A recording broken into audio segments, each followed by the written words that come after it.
Hello friend, in this video we will discuss the CSS selector. CSS selector तो हमारे पास बहुत होते हैं, बहुत सारे हैं। तो इस वीडियो में हम तीन पॉपुलर सिलेक्टर पर बात करेंगे। अगर इस वीडियो में मैंने तमाम सिलेक्टर पर बात की तो आपके लिए सीएसएस सीखना मुश्किल हो जाएगा, तो आप कंफ्यूज भी हो सकते हैं। तो इससे बेहतर है कि हम जब 10-12 हमारे लेक्चर हो जाएंगे सीएसएस के, तो हम तो उस पर मैं एक दोबारा से वीडियो बनाऊंगा जो हमारे पास सीएसएस सिलेक्टर रह जाएंगे। तो यहाँ पर हम तीन पॉपुलर सिलेक्टर पर बात करेंगे। सबसे पहले हमारे पास एलिमेंट सिलेक्टर, दूसरा हमारे पास डिफ सिलेक्टर और तीसरा हमारे पास क्लास सिलेक्टर होगा।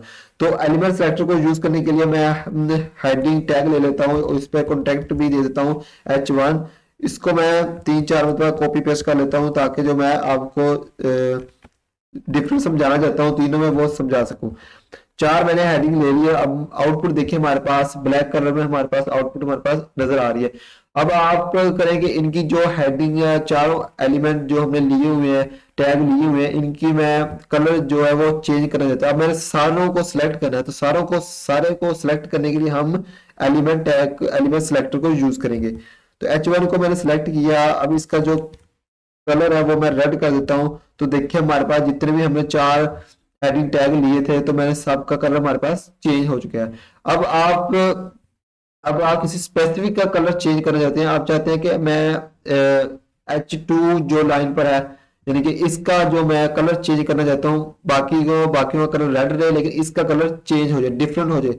तो उसके लिए हम हमारे पास क्या होगा, यानी कि जो स्पेसिफिक हमने एलिमेंट को सिलेक्ट करना है तो उसके लिए हम आईडी यूज करेंगे। तो आईडी आपने इस तरह लिखना, आईडी, इसमें हम H2 दे देंगे, ये हमारा आईडी का नेम होगा। तो CSS में जाकर इसी नेम से हम उसको लिंक करेंगे, स्विच करेंगे। अब देखिए हमारे पास आईडी को सिलेक्ट करने के लिए हमारे पास सबसे पहले हमें स्लैश लेनी होगी। स्लैश लेने के बाद जो हमने आईडी का नेम दिया है H2, उसको हम लिखेंगे। इस तरह आपने आईडी को सिलेक्ट कर लेना है, आईडी को ले लेना है। अब हमने H2 हेडिंग जो आईडी थी उसको सिलेक्ट कर लिया। अब इसका जो मैं कलर है वो इसका कलर मैं कहता हूँ कि ब्लैक हो जाए। इसका कलर ब्लैक रहे, बाकियों का कलर रेड रहे। तो अब देखिए इसका कलर जो होगा वो हमारे पास देखिए ब्लैक हमारे पास हो चुका है। तो ये स्पेसिफिक के लिए यूज होती है आईडी। अगर हमने अब देखिए, अगर हम जो हमारे पास एलिमेंट से सिलेक्टर था, अब हम H1 जो हमारे पास पेज में HTML का जो पेज होगा उसमें बहुत सारे हमने H1 यूज किए होंगे। लेकिन अगर हम एलिमेंट जो हमारा सिलेक्टर उसको सिलेक्ट करेंगे तो सबका कलर चेंज हो जाएगा। लेकिन हम तो किसी एक का कलर चेंज करना चाहते हैं, तो उसके लिए फिर हम आईडी यूज कर लेते हैं। तीसरे नंबर पर हमारे पास आती है क्लास सिलेक्टर।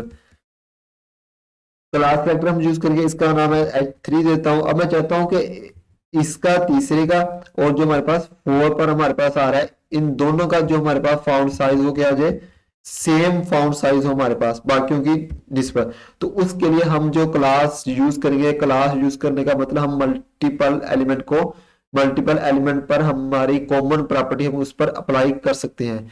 आईडी के लिए नहीं होता, आईडी से हम सिर्फ यूनिक आईडी यूज करेंगे और पूरे पेज में एक ही आईडी हम यूज करेंगे। उसके उसके उसी सेम नेम की हम दूसरी आईडी को यूज नहीं कर सकते। लेकिन जो हमारे पास क्लास होती है, क्लास सेम नेम की क्लास हम डिफरेंट एलिमेंट पर यूज कर सकते हैं सेम प्रॉपर्टी के लिए। इस चीज का आपने ध्यान रखना है। जो हमारे पास एलिमेंट सिलेक्टर होता है, एलिमेंट सिलेक्टर हमारे पास जितने भी हमारे पेज पर जो एलिमेंट है हमारा सारे को सिलेक्ट करेगा और सब पर हमारे प्रॉपर्टी अप्लाई हो जाएंगी। तो अब मैं क्लास यूज करता हूँ। अब मैंने दो पर यूज करनी है, तो क्लास इस्तेमाल करने के लिए हम डॉट लेंगे। डॉट लेने के बाद जो हमारे पास क्लास का नेम होगा H3, उसको हम यूज करेंगे। तो इस जहां पर मैं कहता हूं कि हमारे पास जो इसका फॉन्ट साइज है वो हमारे पास 16 हमारे पास पिक्सल हो जाए।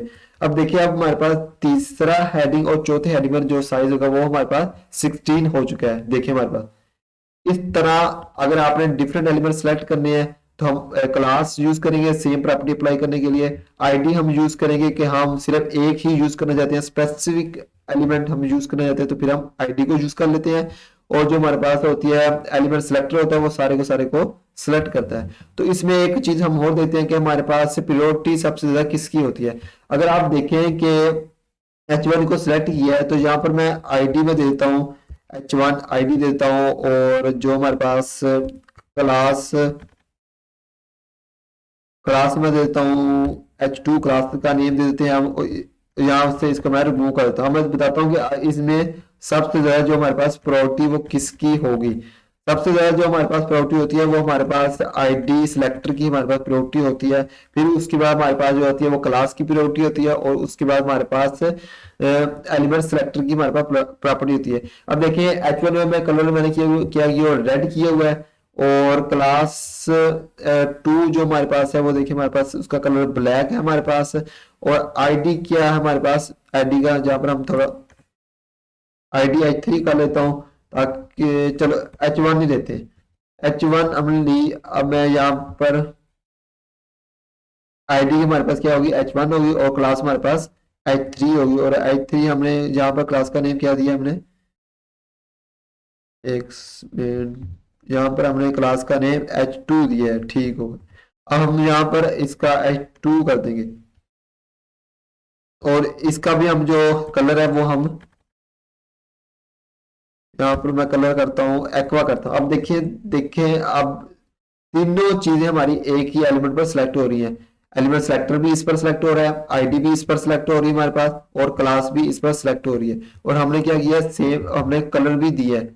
अब देखते हैं हम हमारे पास कलर कौन सा आता है, रेड आता है या ब्लैक आता है हमारे पास, या एक्वा आता है। तो हमारे पास जो कलर आएगा वो हमारे पास ब्लैक आएगा। और यहाँ पर बाकी टैग को मैं रिमूव करता हूँ ताकि आपको इजीली अंडरस्टैंड हो सके। अब देखिए हमारे पास H1 हमारे पास आया, ब्लैक कलर हमारे पास आया। क्यों आया, क्योंकि सबसे ज्यादा जो प्रायोरिटी होती है वो हमारे पास आईडी की होती है।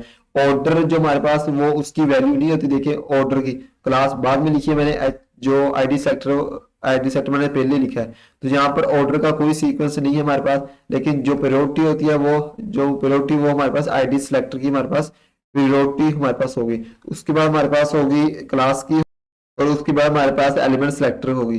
अगर आप देखें तो हमारे पास इस क्लास में हम मल्टीपल क्लास भी यूज कर सकते हैं। अगर मैंने H1 क्लास यूज किया है तो मैं जहाँ पर स्पेस दूंगा, स्पेस देने के बाद मैं H3 लिखूंगा, ये हमारे पास दो क्लासेस हमारे पास हो चुकी हैं। तो अब H3 में हम क्या करते हैं कि H3 में हम फाउंड साइज देते हैं, ताकि पता चले आपको मल्टीपल क्लासेस को हम कैसे यूज कर सकते हैं CSS में। जहाँ पर मैं जो फाउंड साइज है वो मैं 50 पिक्सल ले लेते हैं हम, 50 पिक्सल दूंगा। देखिए हमारे पास फाउंड साइज भी हमारे पास देखिए इंक्रीज हो गया। इसका थोड़ा सा और इंक्रीज करता हूँ ताकि आपको वाज़ेह फर्क आ सके।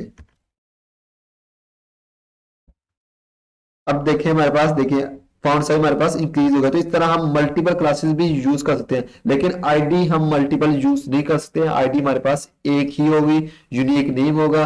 और क्लास को हम मल्टीपल क्लास हम यूज कर सकते हैं एक ही एलिमेंट पर, और एक एक एलिमेंट पर हम सिर्फ एक आईडी यूज करेंगे, मल्टीपल आईडी हम यूज नहीं करेंगे। तो इस वीडियो में इतना ही। अगर आपको हमारी वीडियो अच्छी लगी हो तो लाइक करें, शेयर करें और चैनल को सब्सक्राइब करें, ताकि मैं जितनी भी वीडियो बनाऊं वो आप तक पहुंच सके।